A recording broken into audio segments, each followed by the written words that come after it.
Olá, quarto-setorianos, tudo bom com vocês? Meu nome é Gabriel Erdi e hoje nós vamos falar sobre a mais nova série antológica da Netflix, Love, Death and Robots. E eu vou explicar um pouco do final dos curtas que foram mais complexos pra gente entender. Pra quem não sabe, uma série antológica significa que a série tem uma história completa, é como se fosse Black Mirror, que cada episódio tem uma história por si só. Então, são 18 curtas variando de 17, 18 até 8 minutos de duração. São umas histórias bem rápidas, mas bem interessantes e elas são pra maiores de 18 anos, porque tem bastante violência, bastante cenas eróticas e bastante coisa louca, assim, que não tem nem como explicar, porque sinceramente tem uns curtas lá que não sei o que os caras usaram pra poder produzir esse troço. Mas vamos lá, pra não ficar um vídeo extremamente longo, porque são 18 histórias diferentes, eu vou eleger os itens mais importantes que eu acho que eu devo falar sobre cada história, e no final eu vou falar sobre o final explicado de cada uma. Então se você não quiser spoilers, você pula o finalzinho de cada explicação. Você vai ver, na tela vai dar pra entender que hora que você pula o vídeo. O primeiro episódio se chama Vantagem de Sony, tem 18 minutos sendo uma animação 3D.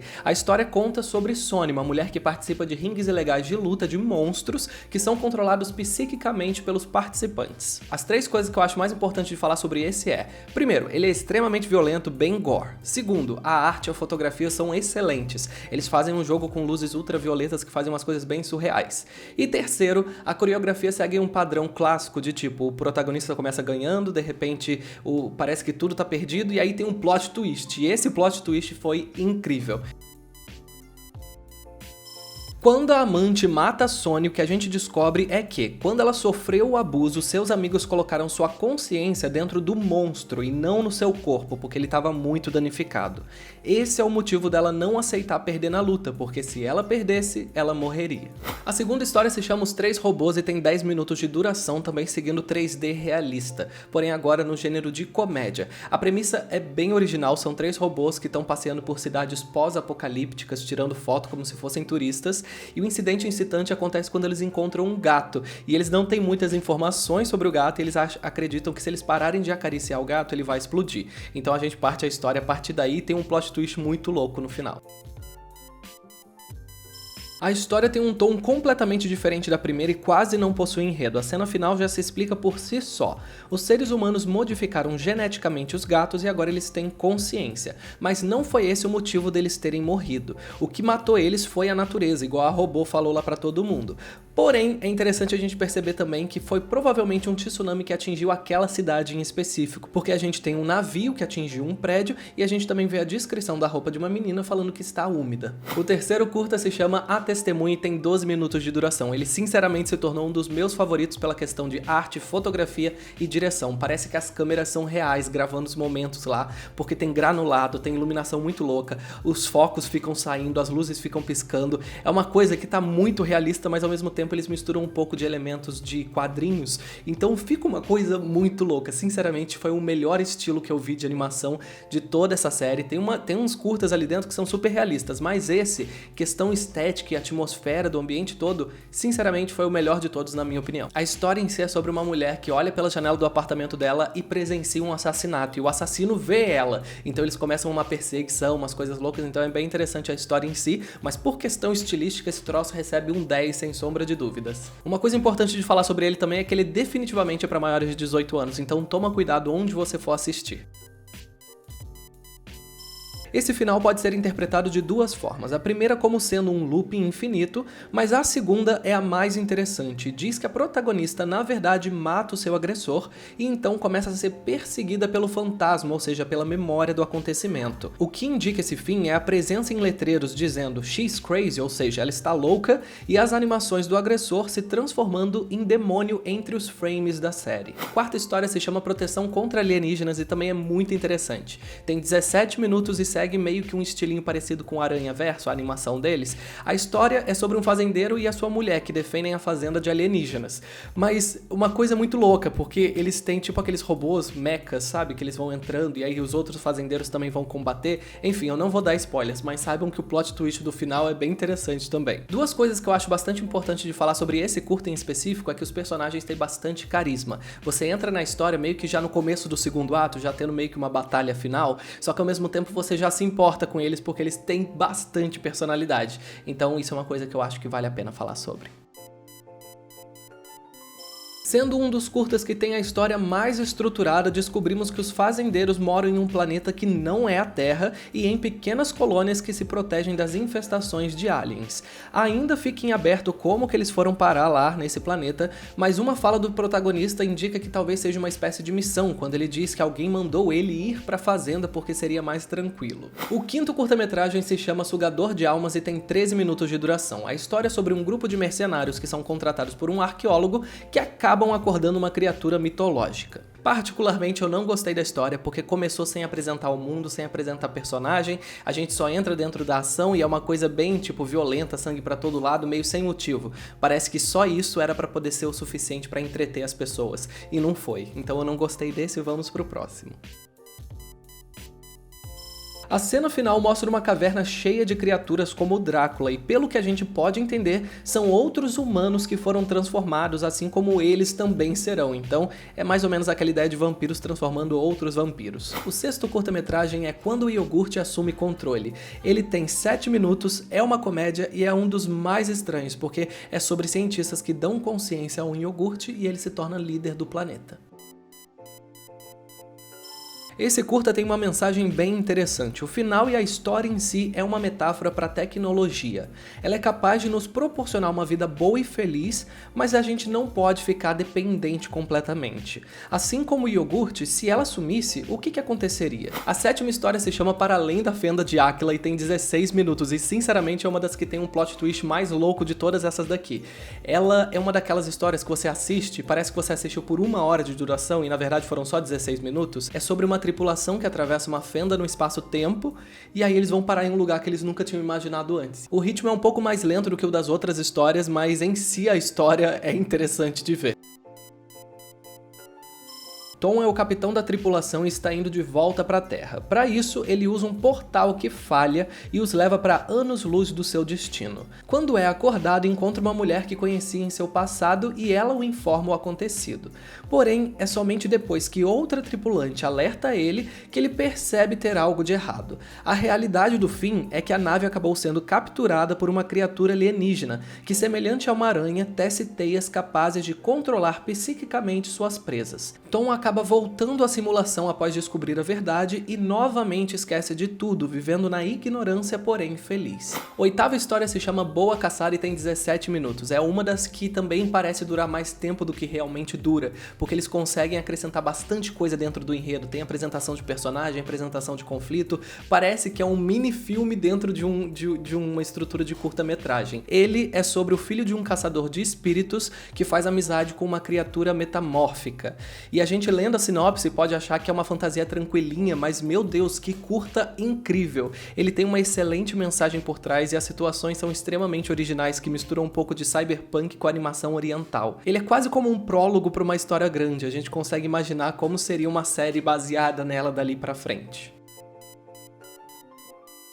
Essa história não deixa o final em aberto. Após descobrir a realidade sobre as criaturas mágicas, que elas não são más como seu pai havia lhe ensinado, ele ajuda a moça a recuperar seus poderes através de tecnologia cyberpunk. A nona história se chama O Lixão e ela só tem 10 minutos de duração, mas é uma das que eu menos gostei, porque eu senti que a história ficou jogada, não fez sentido algum, foi uma coisa mais para entretenimento e não me atraiu, não foi uma premissa original. É sobre um inspetor da cidade que vai até um lixão avisar um homem que ele não pode mais morar ali, e aí o homem começa a contar uma historinha ali que, enfim, a história é bem esquisita e meio sem graça. Não tem nada pra poder falar sobre essa história, realmente é bem ruim, bem simples. O monstro de lixo come o inspetor e eles vivem tranquilamente novamente. É simplesmente isso. Décima história se chama Metamorfose e tem 15 minutos de duração. É sobre soldados lobisomens do governo americano. É basicamente isso, mas a qualidade da animação é o que chama mais atenção, porque eles têm uma qualidade parecida com o gráfico de PlayStation, que os cenários são incrivelmente detalhados, bem fotorrealísticos. Os olhos não são tão realistas assim, você consegue perceber que não é uma pessoa de verdade. Mas os cenários, meu Deus do céu, é o que você mais fica prestando atenção, porque eles conseguem fazer coisas que na realidade não conseguiria e parecendo ser real. Então, por exemplo, tem uma cena lá que tá entrando a luz do sol entre as folhagens e aí as luzes estão atingindo os lugares mais bonitinhos, eles conseguem fazer câmeras subjetivas pelos olhos do protagonista, que se fosse uma coisa real teria que ser uma GoPro e a imagem não seria tão legal quanto foi do curta. Então, nos quesitos técnicos é o que mais me chamou a atenção. A história em si é legal, legalzinha, mas as questões técnicas ganham o destaque. Essa história é uma das bem estruturadas dessa série. O soldado Decker no início havia dito que só estava ali para poder proteger o seu amigo, e é por causa disso que no final, quando seu amigo morre, ele sai do exército e volta para sua vida natural. A história número 11 se chama Ajudinha e tem 10 minutos de duração. Ela é bem parecida com Gravidade, em que uma astronauta fica presa flutuando pelo espaço e tenta voltar para a nave, e essa premissa não é muito original. O que é mais original aqui são os plot twists, as decisões da protagonista, que aí fogem bastante, realmente é bem original. Mas fora isso, é uma história que a gente já viu antes, então, ok. Esse também tem um final claro, onde a astronauta sobrevive e volta para a Terra, porém o problema dele são os plot twists meio exagerados. Será que um braço conseguiria tampar o vácuo do espaço realmente quando ela desacopla a roupa? E o oxigênio, que já tinha alertado que tinha acabado, como ela continuou respirando? Enfim, tem alguns erros aqui nesse final que atrapalhar a história. História número 12 se chama Noite de Pescaria, dura 10 minutos e é bem louca. É sobre um pai e um filho que estão viajando pela estrada, o carro quebra e eles têm que passar a noite meio que naqueles desertos dos Estados Unidos. E aí quando eles acordam, durante a madrugada, tem tipo vários espíritos de peixes e animais aquáticos flutuando, porque antigamente ali era um oceano. Então, é uma coisa bem legal de se ver, é uma animação bem louca, mas o plot twist do final eu não sei nem o que dizer sobre. Eu acho que vocês têm que assistir para poder me dizer o que vocês acharam sobre isso. Nesse curta a gente pode tentar teorizar algo diferente do que a gente vê na tela. O que a gente vê é que o menino se mistura aos espíritos e é comido por um tubarão.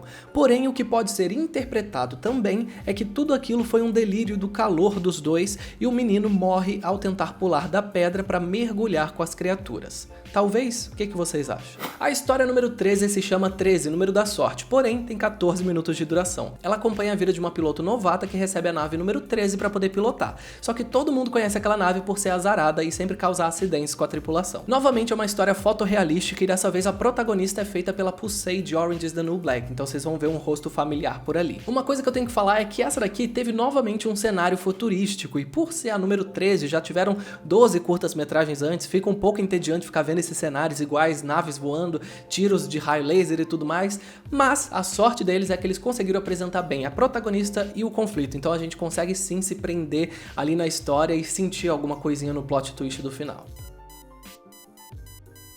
Esse é um dos curtas que tem começo, meio e fim. Ao longo da história descobrimos que, de certa forma, a nave 13 tem uma consciência e personalidade. Inclusive pode ser deduzido que ela salva a piloto da explosão, prendendo ela pelo cinto, pois logo após ela consegue se soltar. Mais importante do que isso, a nave parece não ter que seguir as ordens de autodestruição, pois mesmo atingindo o tempo, nada acontece. Ela espera ficar repleta de soldados inimigos para então explodir, tornando isso uma decisão consciente da nave. A 14ª história é uma bem louca e se chama Zima Blue, tem 10 minutos e é uma das premissas que eu não sei nem por onde começar. É sobre um artista plástico que pinta quadros cósmicos com um quadrado azul no meio, e esse quadrado azul tem a cor chamada de Zima Blue, e é meio poética, transmitindo uma reflexão que eu acho que cada pessoa vai entender uma coisa diferente.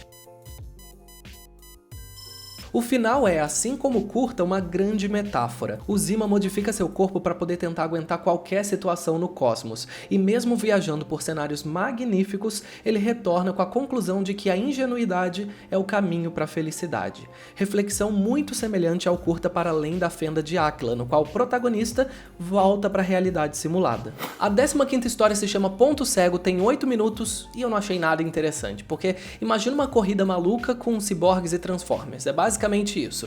É como se a gente estivesse vendo uma cena de uma coisa muito maior. São os ciborgues que tem que parar um caminhão que tá na frente deles. E aí é o processo deles tentando fazer isso. Só isso. Em nenhum momento é explicado por que eles querem o chip e como esse funciona. No final a gente descobre que toda a tensão criada não serviu pra nada, pois havia backup dos robôs o tempo inteiro. Resumidamente é um exemplo do que você não deve fazer ao contar uma história. Agora, a 16ª história, essa sim foi uma das mais divertidas de assistir. Ela se chama Era do Gelo e dura somente 10 minutos. Eu queria muito que fosse maior do que isso. Mas ela é sobre um casal que acabou de mudar para uma casa e encontra uma civilização perdida em miniatura dentro do freezer deles. E aí o incidente incitante é quando o cara coloca um cubo de gelo no café dele, sei lá onde ele colocou, e aí ele percebe que tem um mamute congelado em miniatura dentro do cubo de gelo. E aí eles olham e conseguem ver essa civilização progredindo dentro do freezer deles. É muito louco. É sinceramente uma das histórias que teve a premissa mais original e ao mesmo tempo uma que eu consigo imaginar sendo um filme da sessão da tarde, sabe? Mas é uma das que eu mais gostei. Não tem como não gostar dessa história, porque é a mais diferentona de todas. Ah, e vale dizer também que ela é a primeira que foi live action, ou seja, com atores de verdade. Aparentemente, o que o casal presencia é o ciclo contínuo das civilizações. Aquele povo evolui da era medieval para uma era futurística, construindo umas espécies de portais, que aparentemente leva todos para uma outra dimensão. O casal acredita que tudo havia acabado, mas descobrem no dia seguinte uma nova população começando na era pré-histórica. É como uma previsão de como funcionam as civilizações. A 17ª história se chama Histórias Alternativas e dura apenas 8 minutos, é bem curtinha, dá pra ser até um vídeo do YouTube. Ela é sobre uma máquina que consegue mostrar linhas do tempo alternativas caso uma coisa tivesse acontecido de outra forma. Por exemplo, no caso, se o Hitler tivesse morrido. Aí eles mostram 6 formas de como isso poderia ter acontecido e como o mundo teria se desenvolvido a partir daí em cada caso. Essa história não tem final para ser explicado, todos os finais são explicados dentro da história. O último curta se chama Guerra Secreta e dura 16 minutos. Ele sinceramente fechou o negócio com chave de ouro em quesitos técnicos. Quando começou, eu demorei alguns segundos para poder identificar se era um live action ou se era uma animação, porque a qualidade daqueles gráficos tá surpreendente, é realmente uma obra-prima aquilo dali, uma obra de arte. A fotografia, a granulação, a arte, todos os negócios, a direção, os ângulos e profundidade de campo, tudo é uma coisa bem realista, bem planejada, parece um filme bem produzido de Hollywood mesmo, e a história é sobre o exército russo lutando contra forças malignas na floresta da Sibéria. Infelizmente, o lado da história não foi tão bom assim, já que foi uma história meio previsível na minha opinião, mas é interessante de ver por causa das questões técnicas. Eu fiquei assim maravilhado assistindo do começo ao fim pensando como que alguém tem um computador que consegue processar esses gráficos.